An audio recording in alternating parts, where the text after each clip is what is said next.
La sorcière de la rue Mouffetard. Il y avait une fois dans le quartier des Gobelins à Paris une vieille sorcière affreusement vieille et laide, mais qui aurait bien voulu passer pour la plus belle fille du monde. Un beau jour, en lisant le journal de sorcière, elle tomba sur le communiqué suivant.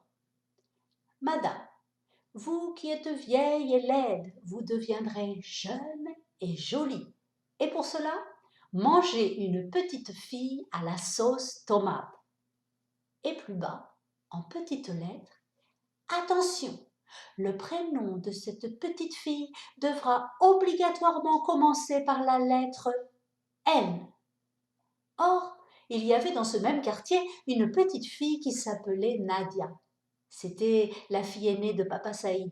Je ne sais pas si vous connaissez, qui tenait l'épicerie buvette de la rue Broca. Il faut que je mange Nadia, se dit la sorcière. Un beau jour que Nadia était sortie pour aller chez le boulanger, une vieille dame l'arrêta. Bonjour, ma petite Nadia. Bonjour, madame. Veux-tu me rendre un service? Lequel? Ce serait d'aller chercher pour moi une boîte de sauce tomate chez ton papa. Cela m'éviterait d'y aller. Je suis si fatiguée. Nadia, qui avait bon cœur, accepta tout de suite. Sitôt qu'elle fut partie, la sorcière, car c'était elle, se mit à rire en se frottant les mains. Que je suis maligne, disait-elle. La petite Nadia va m'apporter elle-même la sauce pour la manger. Une fois rentrée chez elle avec le pain, Nadia prit sur le rayonnage une boîte de sauce tomate et elle se disposait à repartir lorsque son papa l'arrêta. « Et où vas-tu comme ça ?»« Je vais porter cette boîte de sauce tomate à une vieille dame qui me l'a demandée. »« Reste ici, dit papa Saïd. Si ta vieille dame a besoin de quelque chose, elle n'a qu'à venir elle-même. » Nadia, qui était très obéissante, n'insista pas. Mais le lendemain, en faisant des courses, elle fut pour la seconde fois arrêtée par la vieille. « Eh bien, Nadia, et ma sauce tomate ?»« Je m'excuse, dit Nadia, toute rougissante, mais mon papa n'a pas voulu. Il dit que vous veniez vous-même. »« C'est bon, dit la vieille, j'irai. » Le jour même, en effet, elle entrait dans l'épicerie. « Bonjour, monsieur Saïd. »« Bonjour, madame. Vous désirez ?»« Je voudrais Nadia. »« Hein pardon, je voulais dire une boîte de sauce tomate. »« Ah bon? Une petite ou une grande ?»« Une grande, c'est pour Nadia. »« Quoi non, je voulais dire, c'est pour manger des spaghettis. »« Ah, bien, justement, j'ai aussi des spaghettis. »« Oh non, ce n'est pas la peine, j'ai déjà Nadia. »« Comment excusez-moi, je voulais dire les spaghettis, je les ai déjà chez moi. »« En ce cas, voici la boîte. » La vieille prit la boîte, la paya, puis, au lieu de partir, se mit à la soupeser. « C'est peut-être un peu lourd. Est-ce que vous ne pourriez pas... » ?»« Quoi? Envoyer Nadia la porter chez moi? » Mais papa Saïd se méfiait. « Non, madame, nous ne livrons pas à domicile. Quant à Nadia, elle a autre chose à faire. Si cette boîte est trop lourde pour vous, eh bien, tant pis, vous n'avez qu'à la laisser. » « C'est bon, dit la sorcière. Je l'emporte. Au revoir, monsieur Saïd. »« Au revoir, madame. » Et la sorcière s'en fut avec la boîte de sauce tomate. Une fois rentrée chez elle, elle se dit « J'ai une idée. Demain matin, je vais aller rue Mouffetard et je me déguiserai en marchande. Lorsque Nadia viendra faire les courses pour ses parents, je l'attraperai. » Le lendemain, elle était rue Mouffetard, déguisée en bouchère, lorsque Nadia vint à passer. « Bonjour, ma petite fille. Tu veux de la viande ? » ?»« Ah non, madame, je viens acheter un poulet. » Zut, pensa la sorcière. Le lendemain, elle se déguisait en marchande de volailles. « Bonjour, petite. Tu m'achètes un poulet ? » ?»« Ah non, madame, aujourd'hui, je veux de la viande. » « Crotte !» pensa la sorcière. Le troisième jour, déguisée à nouveau, elle vendait à la fois de la viande et de la volaille. « Bonjour, Nadia. Bonjour, ma petite fille. Qu'est-ce que tu veux ? Tu vois, aujourd'hui, je vends de tout. Du bœuf, du mouton, du poulet, du lapin. Oui, mais moi, je veux du poisson. Flûte. Rentrée chez elle, la sorcière réfléchit, puis elle eut une nouvelle idée. Eh bien, puisque c'est comme ça, demain matin, je deviendrai à moi toute seule toutes les marchandes de la rue Mouffetard. Et en effet, le jour suivant, toutes les marchandes de la rue Mouffetard, il y en avait exactement 267, c'était elle. Nadia vint, comme à l'ordinaire, s'approcha sans méfiance d'un inventaire de légumes pour acheter cette fois des haricots verts. Et elle allait payer quand la marchande la saisit par le poignet, l'enleva et hop, l'enferma dans le tiroir-caisse. Mais heureusement, Nadia avait un petit frère qui s'appelait Bachir. Voyant que sa grande sœur ne rentrait pas, Bachir se dit « C'est sûrement la sorcière qui l'a prise. Il faut que j'aille la délivrer. » Il prit sa guitare à la main et s'en fut rue Mouffetard. En le voyant arriver, les 267 marchandes, qui étaient la sorcière, se mirent à crier « Où vas-tu comme ça, Bachir ?» Bachir ferma les yeux et répondit « Je suis un pauvre musicien aveugle et je voudrais chanter une petite chanson pour gagner quelques sous. »« Quelle chanson ?» demandèrent les marchandes. « Je veux chanter une chanson qui s'appelle Nadia, où es-tu ?»« Ah non, non, non, pas celle-là. Chante-en une autre. »« Mais je n'en sais pas d'autre. »« Alors chante-la tout bas. »« C'est entendu, je chanterai tout bas. » Et Bachir se mit à chanter tout haut. Nadia, où es-tu? Nadia, où es-tu? Réponds que je t'entende. Nadia, où es-tu? Nadia, où es-tu? Car je ne te vois plus. Moins fort, crièrent les 267 marchandes. Tu nous casses les oreilles. Mais Bachir continuait de chanter. Nadia, où es-tu? Nadia, où es-tu? Quand tout à coup une petite voix lui répondit. Bachir, Bachir, délivre-moi ou la sorcière me tuera. En entendant ces mots, Bachir ouvrit les yeux et les 267 marchandes sautèrent sur lui en criant. C'est un faux aveugle! C'est un faux aveugle! Mais Bachir, qui était courageux, brandit sa petite guitare et assomma d'un coup la marchande la plus proche. Elle tomba raide. Et les 266 autres tombèrent en même temps qu'elle, assommées, elles aussi.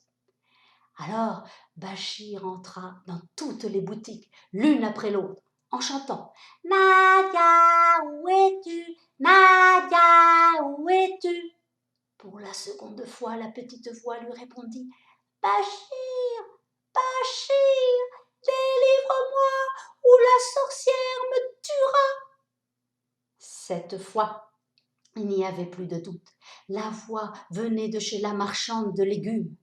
Bachir sauta dans la boutique par-dessus l'étalage au moment même où la marchande, sortant de son évanouissement, ouvrait un œil. Et en même temps qu'elle, les 266 autres ouvraient également l'œil. Heureusement, Bachir s'en aperçut, et d'un coup de guitare bien appliqué, il les rendormit pour quelques minutes. Ensuite, il essaya d'ouvrir le tiroir-caisse, cependant que Nadia continuait à chanter. « Bachir, Bachir, délivre-moi, ou la sorcière me tuera !» Mais le tiroir était trop dur, cela n'avançait pas. Nadia chantait, et Bachir travaillait, et pendant ce temps, les 267 marchandes se réveillaient. Mais cette fois-ci, elles se gardaient bien d'ouvrir les yeux, elles restaient les yeux fermés, au contraire, et elles s'approchaient en rampant de la boutique où Bachir travaillait, afin de le cerner. Comme Bachir, épuisé, ne savait plus que faire, il vit passer un grand marin, tout jeune et très costaud, qui descendait la rue. « Bonjour, marin, veux-tu me rendre un service ?» Lequel? Ce serait de porter ce tiroir-caisse que juste chez nous. Ma sœur est enfermée dedans. Et qu'est-ce que j'aurai comme récompense? Tu auras l'argent. Et moi, j'aurai ma sœur. D'accord. Bachir souleva le tiroir-caisse et allait le passer au marin quand la marchande de légumes, qui s'était approchée tout doucement, l'attrapa par un pied et se mit à glapir. Ah, brigand, je te tiens! Bachir perdit l'équilibre et laissa échapper le tiroir-caisse. Celui-ci, qui était très lourd, tomba en plein sur la tête de la marchande, et de ce coup-là, les 267 marchandes eurent tout en même temps le crâne fracassé, ouvert, avec toute la cervelle qui sortait. Cette fois, la sorcière était morte, et bien morte. Ce n'est pas tout. Sous le choc, le tiroir s'ouvrit et Nadia en sortit. Elle embrassa son petit frère, le remercia, et tous deux retournèrent chez leurs parents, pendant que le marin ramassait dans le sang l'argent de la sorcière.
La fée du robinet.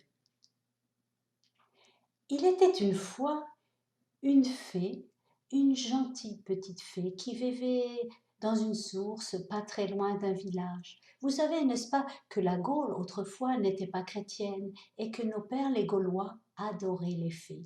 À cette époque, les gens de ce village adoraient cette fée-là. Ils portaient à la source des fleurs, des gâteaux et des fruits, et même, les jours de fête, ils mettaient leurs plus beaux habits pour y venir danser.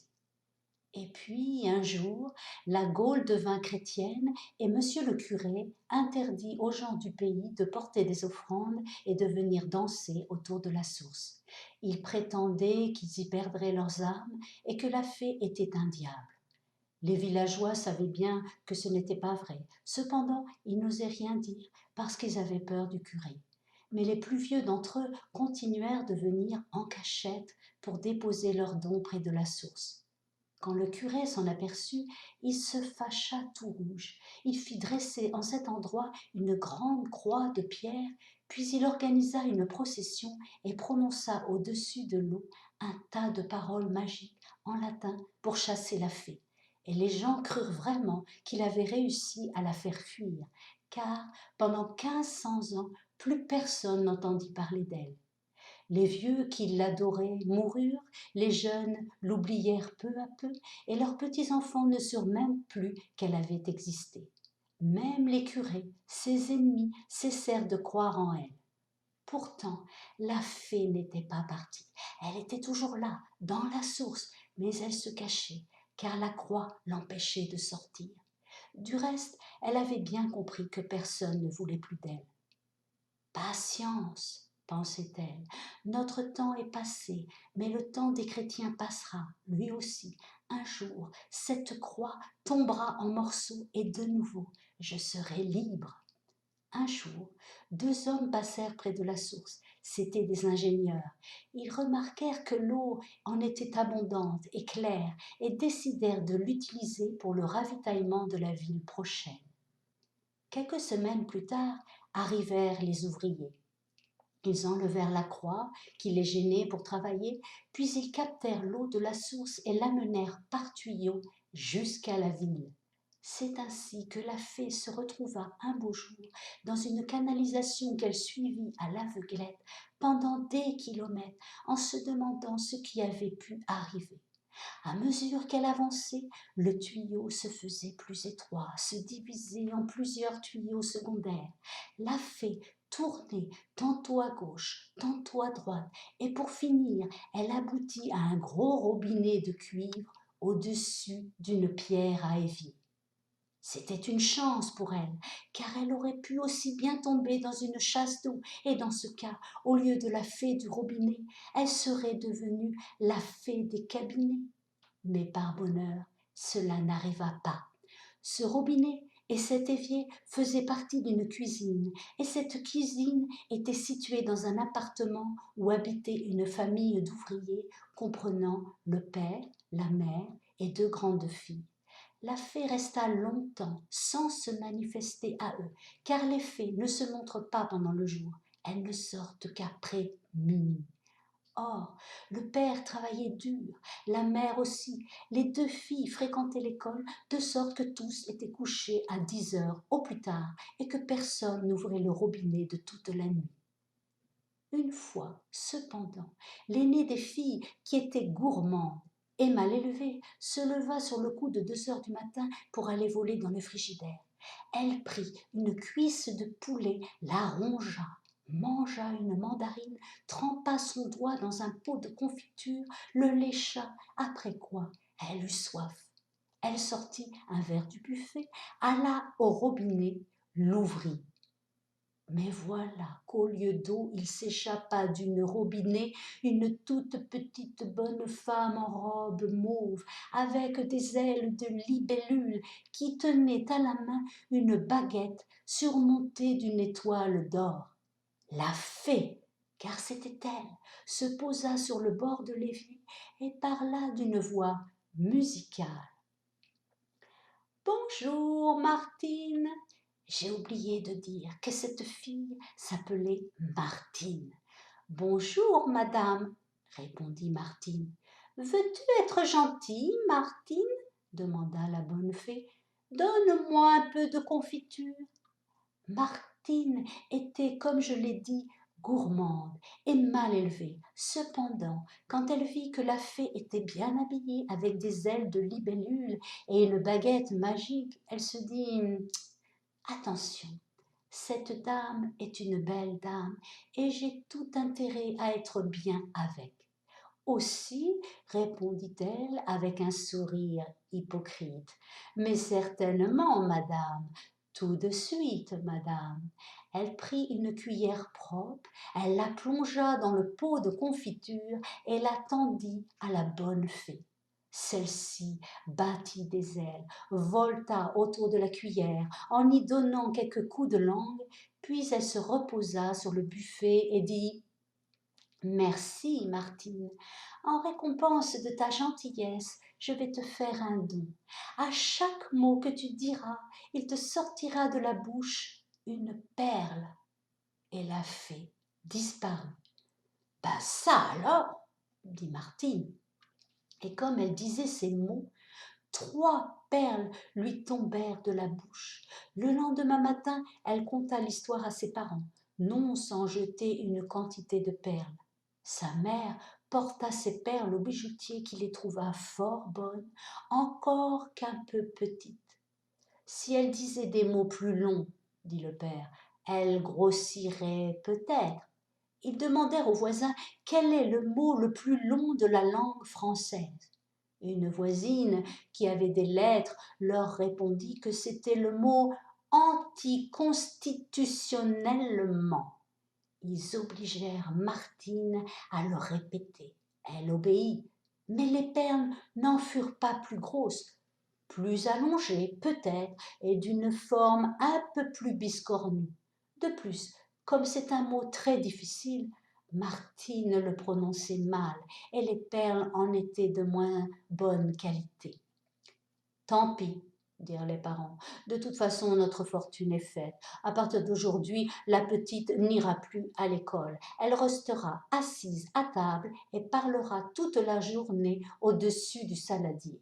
Et si elle s'arrête de parler, gare à elle. Martine, qui, entre autres défauts, était bavarde et paresseuse, fut d'abord enchantée de ce programme. Mais au bout de 2 jours, elle en eut assez de parler toute seule et de rester immobile. Au bout de 3 jours, cela devint un tourment. Au bout de 4, un supplice. Et le soir du 5e jour, pendant le dîner, elle entra dans une grande colère et se mit à crier « Zut, zut, zut !» En vérité, elle ne dit pas zut, mais un mot beaucoup plus vulgaire. Et en même temps, voici que 3 grosses perles énormes roulèrent sur la nappe. « Qu'est-ce que c'est que ça ?» demandèrent les parents, mais ils comprirent tout de suite.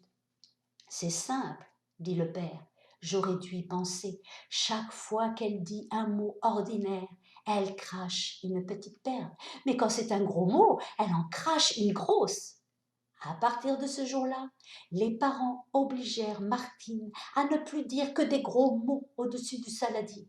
Au commencement, cela la soulageait, mais bientôt les parents la grondèrent chaque fois qu'elle disait autre chose qu'un gros mot. Au bout d'une semaine, cette vie ne lui parut plus tenable et elle s'enfuit de la maison. Elle marcha tout le jour dans les rues de Paris sans savoir où aller.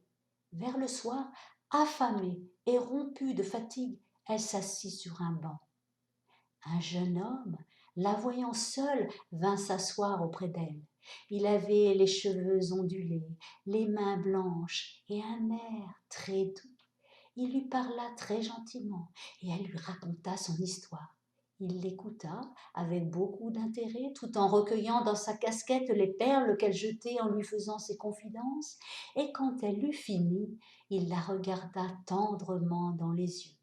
« Parlez encore, dit-il, vous êtes merveilleuse. Si vous saviez comme j'aime à vous entendre. Restons ensemble, voulez-vous? Vous coucherez dans ma chambre et nous ne nous quitterons plus. Nous serons heureux. » Martine, qui ne savait où aller, accepta de bon cœur.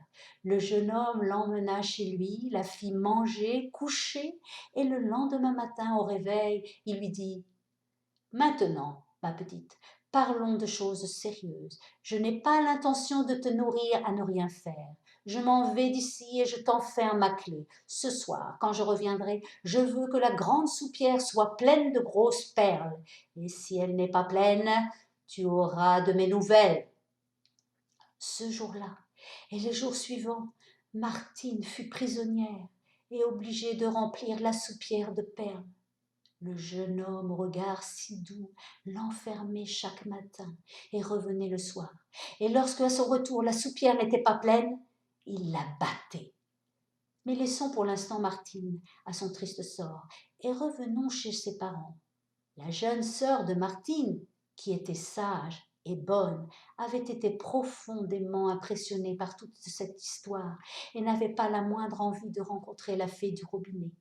Cependant, les parents, qui regrettaient amèrement la fuite de leur aînée, lui disaient chaque jour « Tu sais, si tu as soif la nuit, rien ne t'empêche de te lever pour aller boire un verre d'eau à la cuisine. Ou encore, à présent tu es une grande fille, tu pourrais bien faire quelque chose pour tes parents, après tout ce que nous avons fait pour toi. Mais Marie, j'oubliais de dire qu'elle s'appelait Marie, faisait semblant de ne pas comprendre. Un soir, sa mère eut une idée. Elle servit à dîner une soupe au pois cassé, des filets de hareng, du petit salé aux lentilles et pour finir du fromage de chèvre, de sorte que la nuit suivante, Marie ne put dormir tellement elle avait soif. Pendant 2 heures, elle resta dans son lit à se répéter: je n'irai pas dans la cuisine, je n'irai pas dans la cuisine. Mais pour finir, elle y alla, en espérant que la fée ne sortirait pas. Hélas, à peine le robinet tourné, la fée s'en échappa et vint en voletant se percher sur l'épaule de Marie. Marie, toi qui es si bonne, donne-moi un peu de confiture. Marie était très bonne, mais elle n'était pas bête, et elle répondit: merci bien, je n'ai pas besoin de vos dons. Vous avez fait le malheur de ma sœur, c'est grandement suffisant. D'ailleurs, je n'ai pas le droit de fouiller dans le frigidaire pendant que mes parents sont couchés. La fée, qui depuis 1500 ans avait perdu l'usage du monde, fut piquée de cette réponse et dit d'un air déçu: puisque vous êtes si peu aimable, je vous donne pour don qu'à chaque mot que vous direz, il vous sortira de la bouche un serpent. Le lendemain, en effet, au premier mot qu'elle voulut dire pour raconter la chose à ses parents, Marie cracha une couleuvre. Elle dut renoncer à parler et leur expliqua par écrit ce qui s'était passé la nuit dernière. Tous affolés, ses parents l'amenèrent chez un médecin qui habitait 2 étages plus haut dans le même immeuble. Ce médecin était jeune, sympathique et fort bien considéré dans le quartier et promettait de faire une belle carrière. Il écouta le récit des parents, puis il fit à Marie son plus charmant sourire et lui dit: allons, ne vous désolez pas, tout cela n'est peut-être pas si grave. Voulez-vous me suivre dans ma salle de bain? Ils passèrent tous dans la salle de bain. Une fois là, le médecin dit à Marie: penchez-vous bien sur la baignoire, comme ceci. Et maintenant, dites un mot, n'importe lequel. Maman, prononça Marie, et en même temps, une grosse couleuvre glissa de sa bouche dans la baignoire. Très bien, dit le médecin. Et à présent, dites un gros mot pour voir. Marie rougit très fort. Allons, lui dit sa mère, un petit gros mot pour le docteur. Marie, timidement, murmura un gros mot. En même temps, un jeune serpent boa se répandait dans la baignoire. Qu'elle est gentille, dit le médecin tout ému. À présent, ma petite Marie, fais encore un petit effort et dis-moi une parole méchante. Marie comprenait bien qu'il fallait obéir, mais elle était si bonne qu'une parole méchante, même sans la penser, ça lui coûtait à dire. Elle se força pourtant et prononça d'une voix sourde: sale vache. Tout aussitôt, 2 petites vipères roulées en boule sautèrent de sa bouche et tombèrent avec un bruit mou sur les autres serpents. C'est bien ce que je pensais, dit le docteur avec satisfaction. Pour un gros mot, il sort un gros serpent, et pour un mot méchant, un serpent venimeux. Que faut-il faire, docteur? Demandèrent les parents. Ce qu'il faut faire? Eh bien, c'est simple. Mon cher monsieur, j'ai l'honneur de vous demander la main de votre fille. Vous voulez l'épouser? Si elle accepte, oui. Pourquoi donc? Demanda la mère. Vous pensez que le mariage la guérira? J'espère bien que non, répondit le médecin. Voyez-vous, je travaille à l'Institut Pasteur à la fabrication des sérums antivenimeux. Dans mon service, nous manquons de serpents. Une demoiselle comme votre fille est pour moi un trésor. C'est ainsi que Marie épousa le jeune médecin. Ce dernier fut très bon pour elle et la rendit aussi heureuse qu'elle pouvait l'être avec une telle infirmité. De temps en temps, sur sa demande, elle lui disait des mots atroces pour lui fournir soit une vipère, soit un cobra, soit un serpent corail.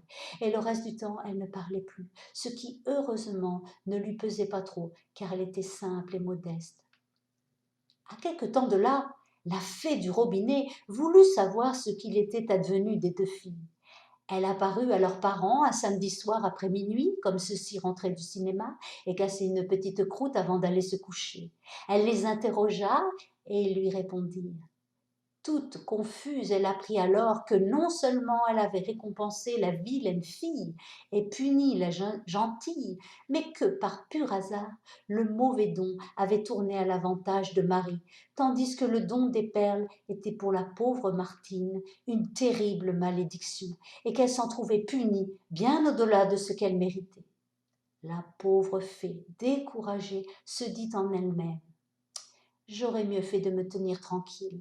Je n'ai aucun usage du monde, je juge tout de travers, et je ne prévois même pas les conséquences de mes actes.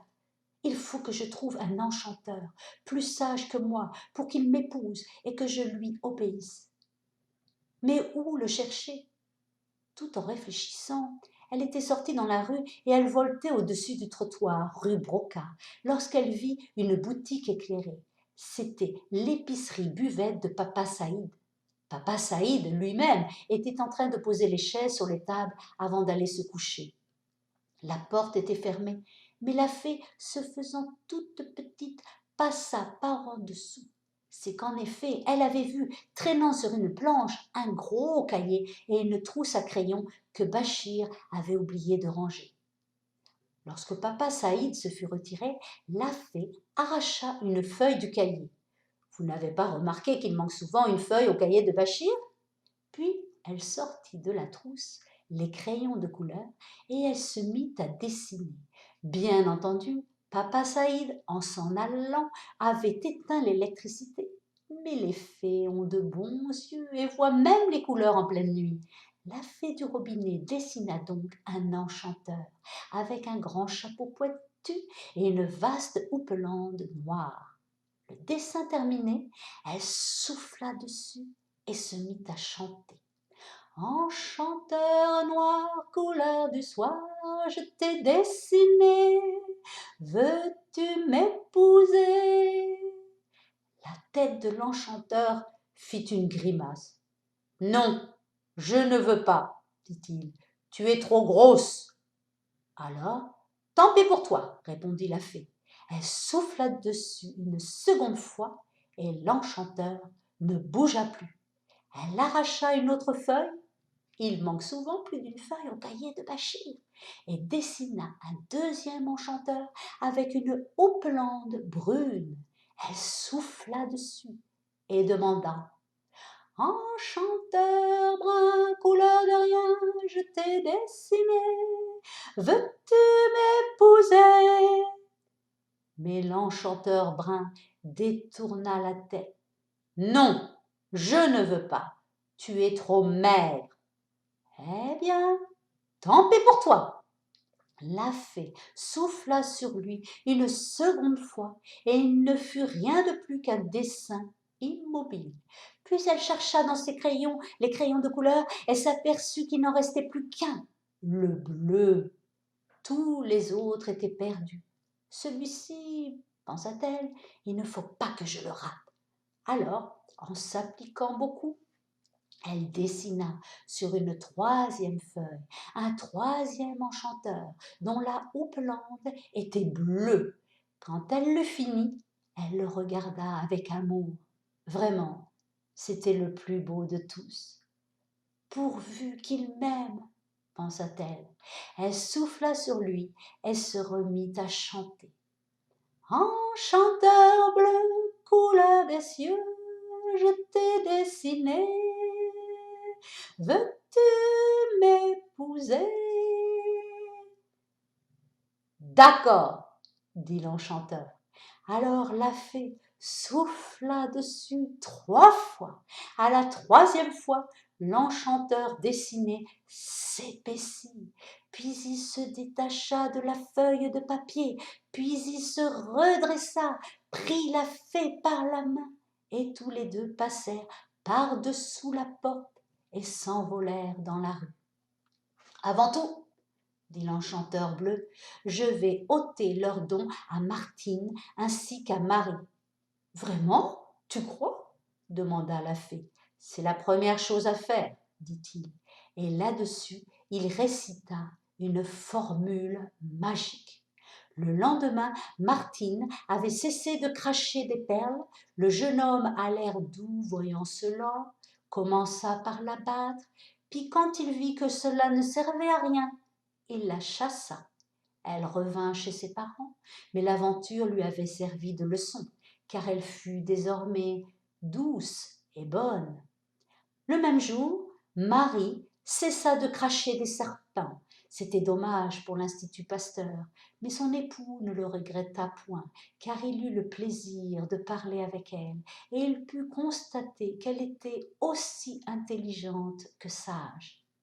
L'enchanteur et la fée disparurent. Je sais qu'ils vivent toujours, mais je ne sais pas où. Ils ne font presque plus de miracles. Ils sont très prudents et ne tiennent pas du tout à faire parler d'eux. J'oubliais d'ajouter ceci. Le lendemain de cette nuit mémorable, Madame Saïd, la maman de Bachir, en ouvrant la boutique, trouva sur une planche les crayons de son fils en désordre, le grand cahier ouvert avec 3 feuilles arrachées et sur 2 de ces feuilles des dessins d'enchanteurs. Très mécontente, elle appela son fils et lui dit sévèrement : « Qu'est-ce que c'est que ce travail ? Tu n'as pas honte ? Tu crois que c'est pour ça qu'on t'achète des cahiers ? » Bachir eut beau répondre que ce n'était pas lui. Personne ne voulut le croire.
La sorcière du placard au balai.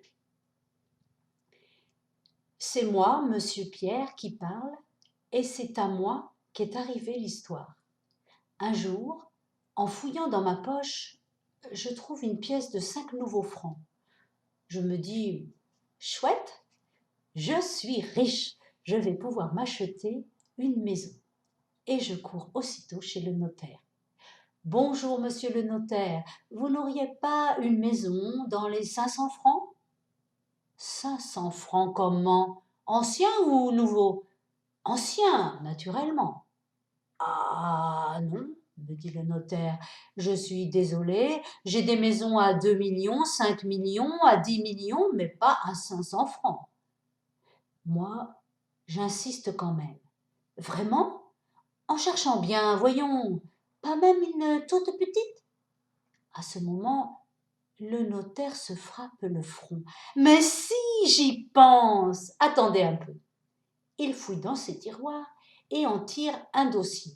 Tenez, voici une petite villa située sur la grande rue avec chambre, cuisine, salle de bain, living room, pipi room et placard au balai. Combien? 3 francs 50.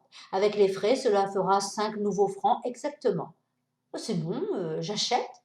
Je pose fièrement sur le bureau ma pièce de 100 nouveaux sous. Le notaire la prend et me tend le contrat. Tenez, signez ici. Et là, vos initiales. Et là encore. Et là aussi. Je signe et je lui rends le papier en lui disant « Ça va ?» Comme ça, il me répond « Parfait !» Je le regarde intrigué. De quoi riez-vous? De rien, de rien. Je n'aimais pas beaucoup ce rire. C'était un petit rire nerveux, celui de quelqu'un qui vient de vous jouer un méchant tour. Je demande encore. Enfin quoi, cette maison, elle existe? Certainement. Elle est solide au moins. Elle ne va pas me tomber sur la tête. Oh, oh, oh, oh, certainement non. Alors, qu'est-ce qu'il y a de drôle? Mais rien, je vous dis. D'ailleurs, voici la clé. Vous irez voir vous-même. Bonne chance. Je prends la clé, je sors et je vais visiter la maison. C'était, ma foi, une fort jolie petite maison, coquette, bien exposée, avec chambre, cuisine, salle de bain, living room, pipi room et placard au balai. La visite une fois terminée, je me dis, si j'allais saluer mes nouveaux voisins. Allez, en route. Je vais frapper chez mon voisin de gauche. Bonjour, voisin, je suis votre voisin de droite. C'est moi qui viens d'acheter la petite maison avec chambre, cuisine, salle de bain, living room, pipi room et placard au balai.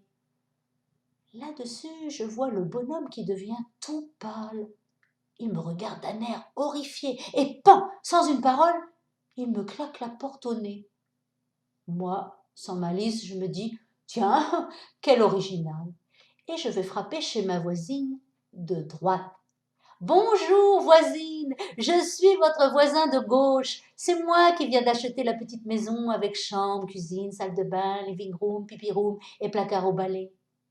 Là-dessus, je vois la vieille qui joint les mains, me regarde avec infiniment de compassion et se met à gémir. « Eh là, mon pauvre monsieur, vous avez ben du malheur, c'était pas une misère, un gentil petit jeune homme comme vous. Enfin, peut-être ben que vous vous en sortirez. Tant qu'il y a de la vie, il y a de l'espoir, comme on dit, et tant qu'on a la santé. »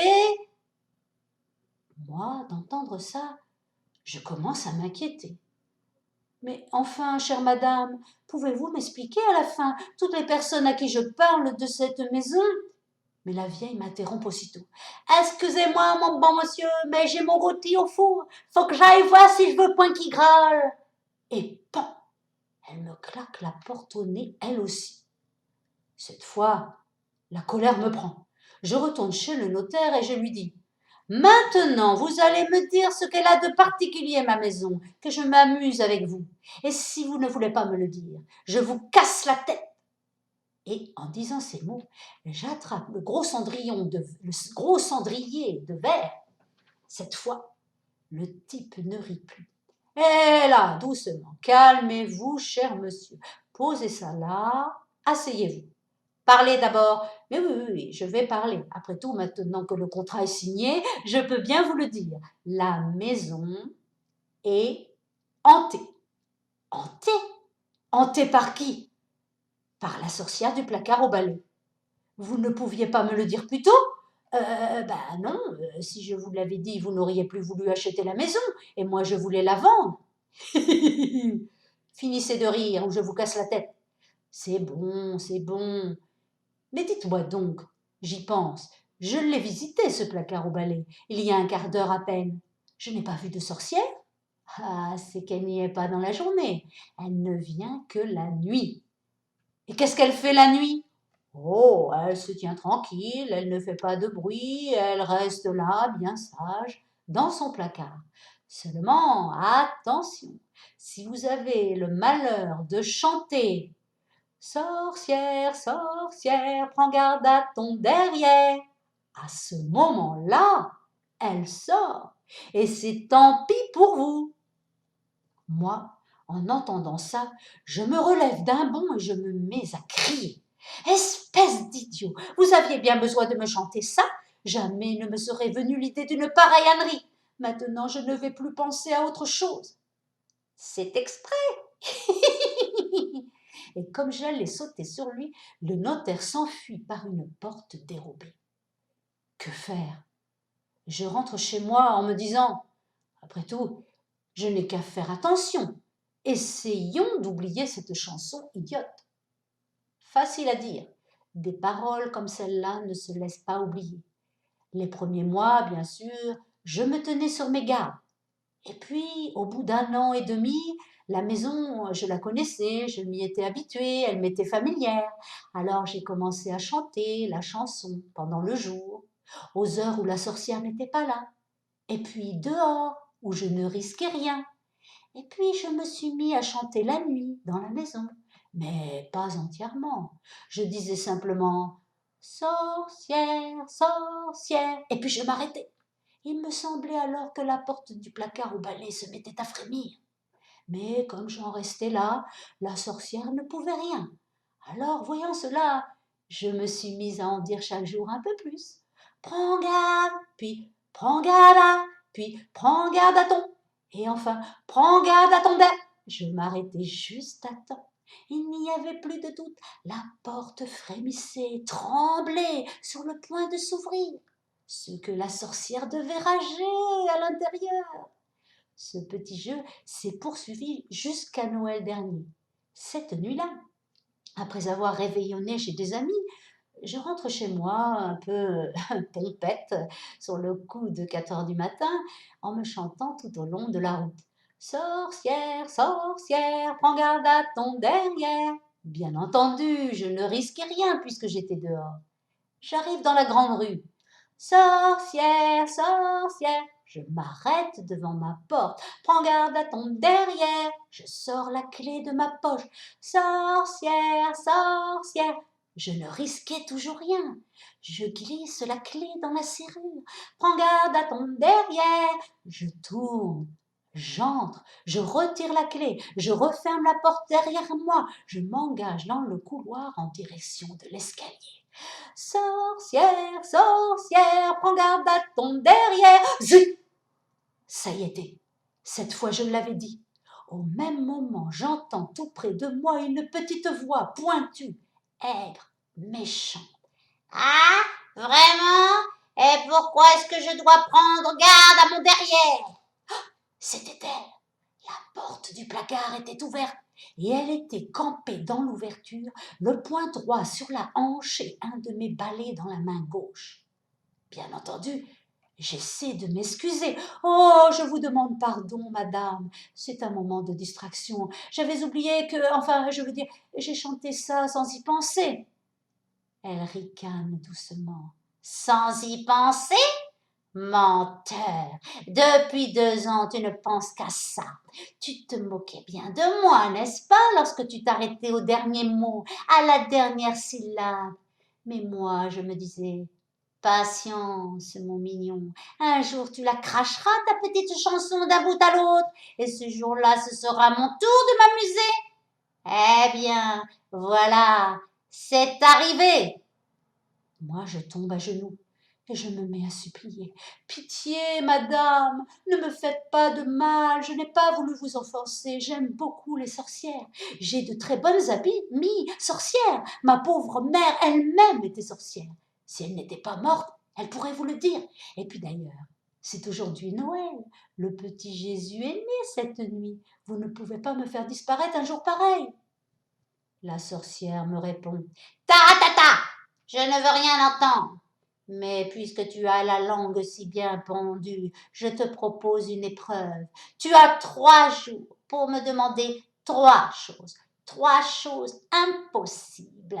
Et si je te les donne, je t'emporte.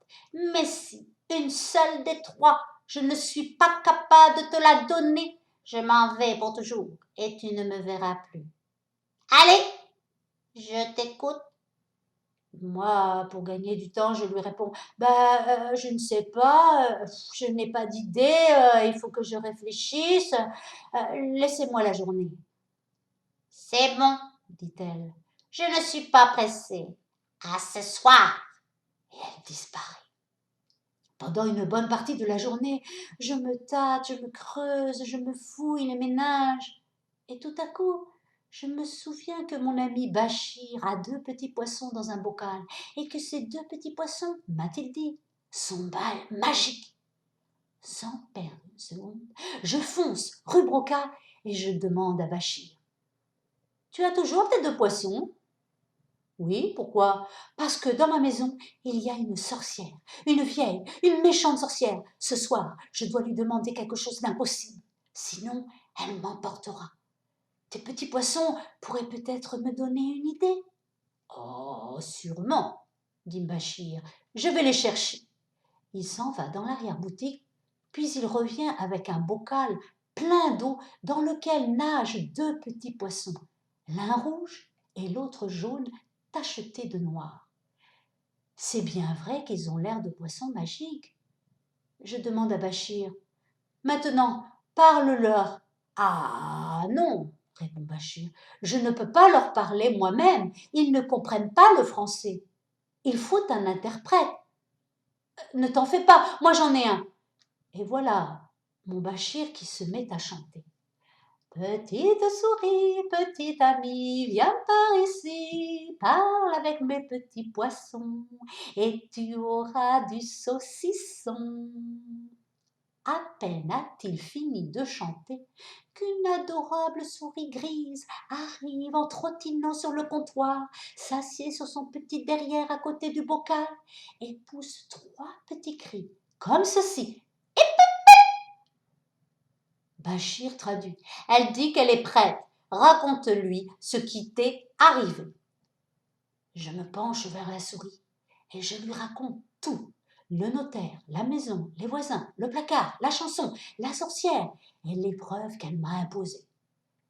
Après m'avoir écouté en silence, la souris se retourne vers les petits poissons et leur dit dans sa langue: et comme ça pendant 5 minutes. Après avoir, eux aussi, écouté en silence, les poissons se regardent, se consultent, se parlent à l'oreille, et pour finir, le poisson rouge monte à la surface de l'eau et ouvre plusieurs fois la bouche avec un bruit à peine perceptible.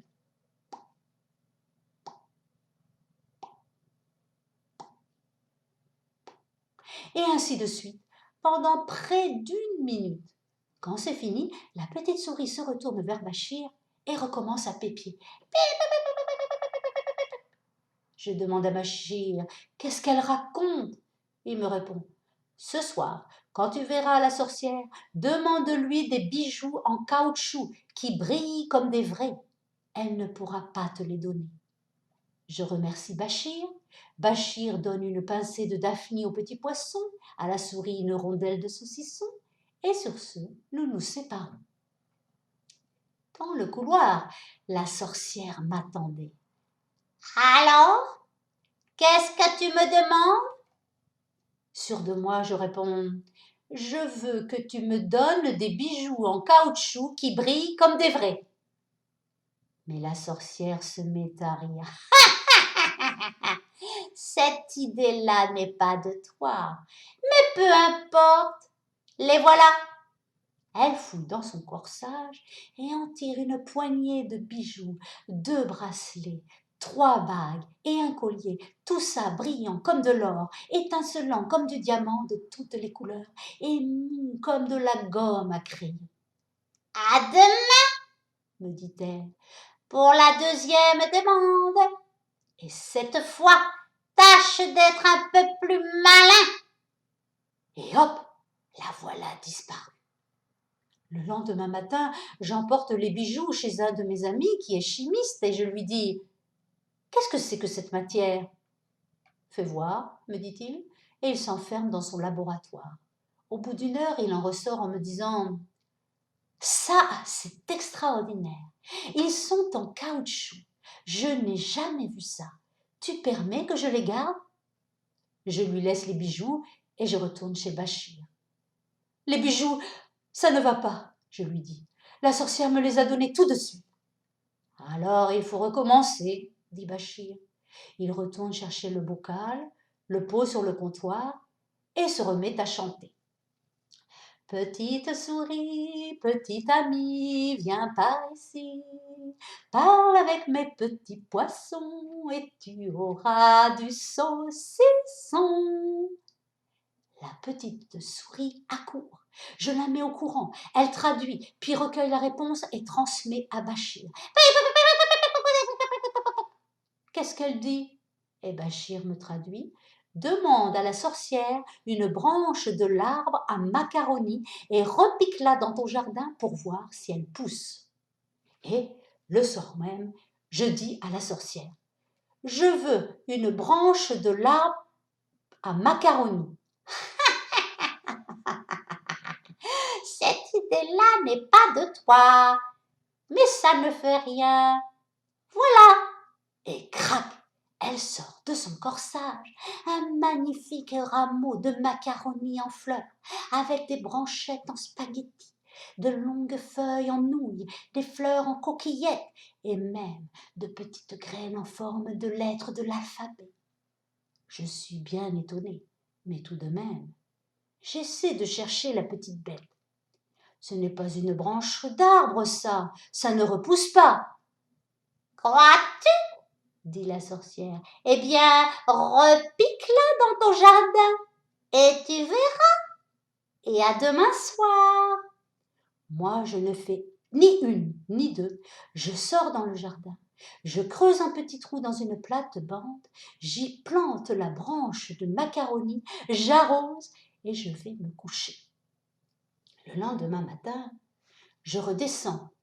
La branche est devenue énorme. C'est presque un petit arbre avec plusieurs nouvelles ramures et 2 fois plus de fleurs. Je l'emploie à 2 mains. J'essaie de l'arracher. Impossible. Je gratte la terre autour du tronc et je m'aperçois qu'il tient au sol par des centaines de petites racines en vermicelle. Cette fois, je suis désespérée. Je n'ai même plus envie de retourner chez Bachir. Je me promène dans le pays comme une âme en peine et je vois les bonnes gens se parler à l'oreille quand ils me regardent passer. Je sais ce qu'ils se disent. Pauvre petit jeune homme, regardez-le, c'est sa dernière journée, ça se voit tout de suite, la sorcière va sûrement l'emporter cette nuit. Sur le coup de midi, Bachir me téléphone. Alors, ça a marché? Non, ça n'a pas marché, je suis perdue. Ce soir, la sorcière va m'emporter. Adieu, Bachir. Mais non, rien n'est perdu. Qu'est-ce que tu racontes? Viens tout de suite, on va interroger les petits poissons. Pourquoi faire? Ça ne sert à rien. Et ne rien faire, ça sert à quoi? Je te dis de venir tout de suite. C'est honteux de se décourager comme ça. Bon, si tu veux, je viens. Et je vais chez Bachir. Quand j'arrive, tout est prêt. Le bocal aux poissons et la petite souris assise à côté. Pour la 3e fois, je raconte mon histoire. La petite souris traduit, les poissons se consultent longuement, et c'est le poisson jaune, cette fois, qui remonte à la surface et se met à bâiller en mesure.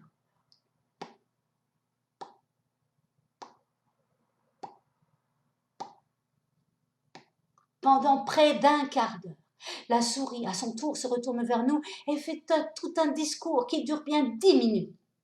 Je demande à Bachir, mais qu'est-ce qu'ils peuvent raconter? Bachir me dit, Écoute bien et fais très attention car ce n'est pas simple. Ce soir, en retournant chez toi, demande à la sorcière qu'elle te donne la grenouille à cheveux.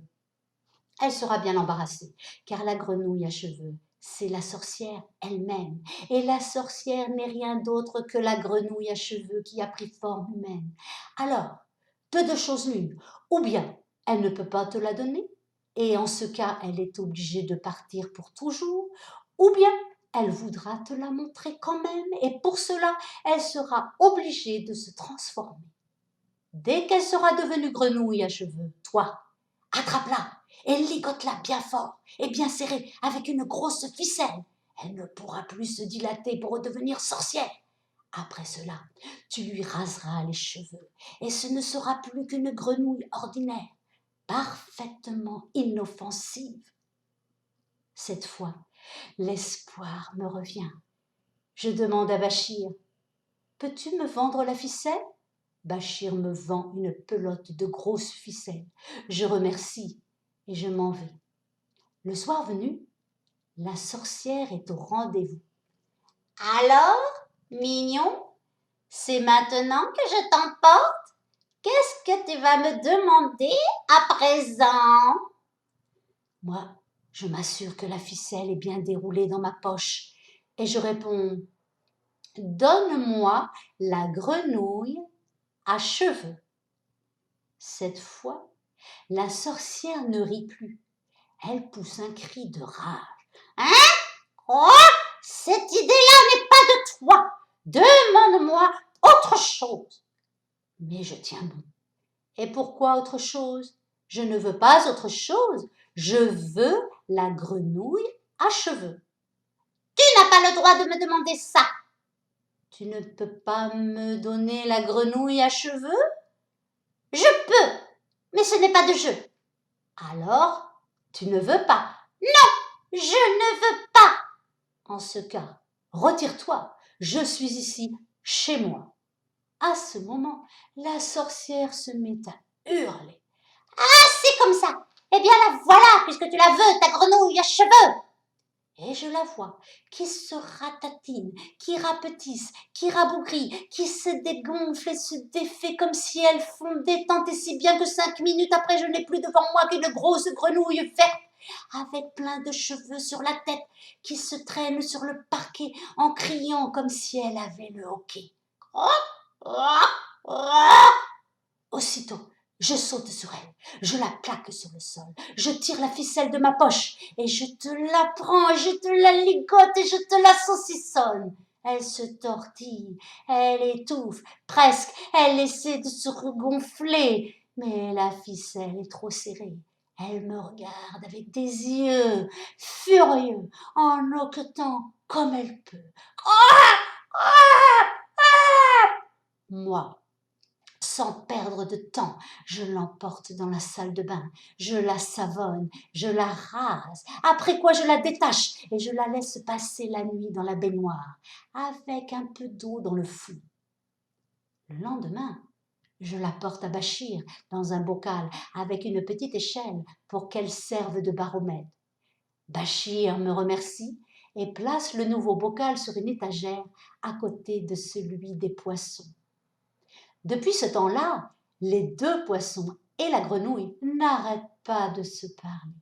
La grenouille dit « Quoi, quoi, quoi ?» et les poissons. Et cela peut durer des journées entières. Un beau jour, j'ai demandé à Bachir « Et si tu appelais ta souris qu'on sache un peu ce qui se raconte ?»« Si tu veux, » a dit Bachir, et il s'est remis à chanter. Petite souris, petite amie, viens par ici.